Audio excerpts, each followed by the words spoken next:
পটল চিংড়ি ভর্তা হবে। চিংড়িগুলো লাল লাল করে ভেজে নিলাম, পটলগুলো একটু সাইজ করে কেটে নিয়ে ওটা সিদ্ধ করবো বলে ওর ভিতরে পটল আর রসুন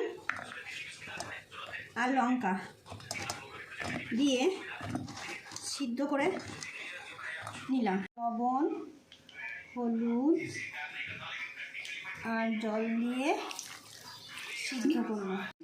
সিদ্ধ করা পটলগুলো জল ঝরিয়ে বেটে নিলাম, দিয়ে বেটে নিলাম।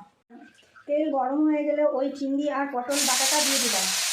ডিম আঁচ করে ওই পটল আর চিংড়ি বাটাটা হালকা হালকা করে নেড়ে আস্তে আস্তে করে ভেজে নিতে হবে। সিদ্ধ করার সময় নুন আর হলুদ দেওয়া ছিল, তাই অল্প সামান্য পরিমাণ মতো নুন আর একটু হলুদ দিলাম।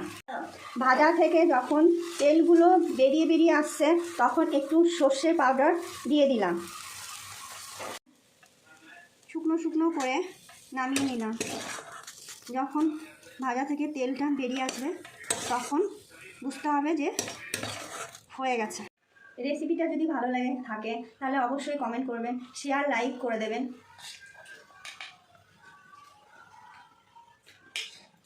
সত্যি দারুণ হয়েছে।